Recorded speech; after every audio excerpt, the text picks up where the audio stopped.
there's no question that there's a great sense of relief in having overcome this hurdle. But as I said before, I am very sober about it because the getting it done is one thing, and it's very, very important, and averting, and discontinuing the IOU is very important. But I also recognize that this particular budget, given the economic circumstances that we face, is very, very difficult, will be very, very difficult for a lot of people.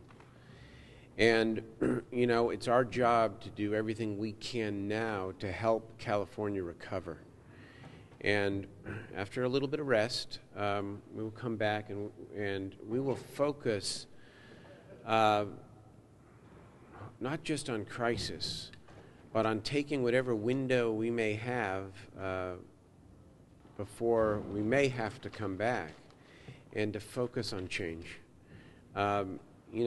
The old saying, if you want the same results, just keep doing the same thing over and over again. And it's obvious to everyone who knows California government and politics, and to the people who live here, that we have an outdated system of public finance, and in many respects an outdated system of governance. And we have weathered this very, very difficult storm, not just this chapter, but back in February. I mean, think about it, $62 billion. But there is no resting on any laurels, because we have a lot of work to do if we're going to defy the pundits who say the California dream is no more. I don't believe that. I believe that that we can take this moment and we can create something much better. And and I'll say this: if we can get done what we just got done, not just now but back in February, we can also make some major changes. Questions? Did they simply ask you not to close down the session until they got done over there because there's a problem over the ed bill? No.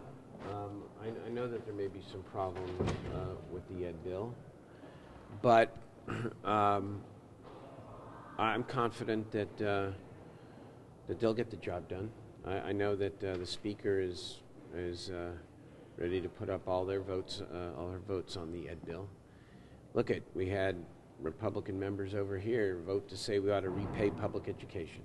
That's what it is. There wasn't a prearranged agreement to do some back pocket bills, majority vote if they couldn't get the votes over there. Well, we had at our disposal a couple of majority vote bills, but we passed the 2/3 bill, and so now it's there, and I'm sure that the Assembly will complete its work. Darrell, could you talk about one of the bigger changes that was the 10-year repayment for the HUDA, for the gas tax? Yes. From the take, and while I know you asked the local government folks to help you out on that one, there's still some people who are concerned about the length of the repayment, longer than a Prop 1A repayment, longer than education gets its money back. So well, we begin paying back the loan in 2010-11, I believe. Might be 11-12. I need to double check that. But look, I thought that was one of the moments that created a breakthrough tonight, frankly, because our members were uncomfortable, and understandably so, with sort of a triple whammy, and for local government, and we were able to take one major prong of that and soften it quite a bit by making it a loan. And hopefully, just like with 1A, where we're confident local governments are going to be able to borrow the entire amount at the state's cost to not feel the impact of the 1A, we hope that they can do the same with the so-called HUDA money, and that we can, across the board, minimize the impact of local government. But I must also say, when I look at, so you look at 1A and they can borrow the money. You look at HUDA, that's now a loan. Then you're left with the redevelopment piece. And that is $1.7 billion, and it's a lot of money. But you know, you look at other areas of this budget as well. You look at health and human services, you look at education. I mean, they're taking big hits too. You know, I always say with local government, because I come from local government, that I think sometimes we create these artificial distinctions. The mayor of Sacramento's constituents and my constituents are the same. And yes, they care about police and fire protection, but they also are sending their kids to the University of California and the community colleges, and they also drive the roads. And so I've never bought into we're doing this to them or they're doing this to us. The fact of the matter is we faced a $25+ billion problem. And we attempted to, and I think we successfully spread the impact in the best way possible. And again, with one arm tied behind our back. Because with the 2/3 supermajority, we can't debate revenue in a real way. So given the tools that we have at our disposal, I think that we did our job well, and we cut in a way that was as responsible as it could be. But no joy. I have no joy today. I have relief.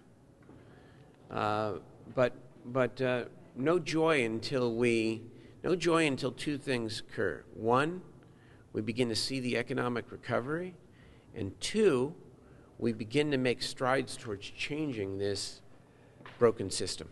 Thank you, guys. Good night, everybody. How long do you expect this budget to remain balanced? I mean, do you expect it? I hope, my expectation is that we're going to be able to sell a revenue anticipation note, and that we're going to be able to deal with our we're going to be able to deal with our cash issues through the end of the fiscal year. And you know, I expect that we haven't hit bottom yet with the economy, but you know, I don't expect it will be back for at least 6 months. I certainly hope not. And you know, if we have to come back, we'll fix it. But I'll tell you this, I said this morning, we have cut enough. We have cut enough. And I think some of the outcry you're hearing from whether it be local government or healthcare advocates or education advocates, public safety, I think the message from Californians is pretty clear. You did what you had to do. We've resolved the $60+ billion deficit, but when it comes to the cut side, enough is enough. That's the way I feel about it. Thank you. Okay.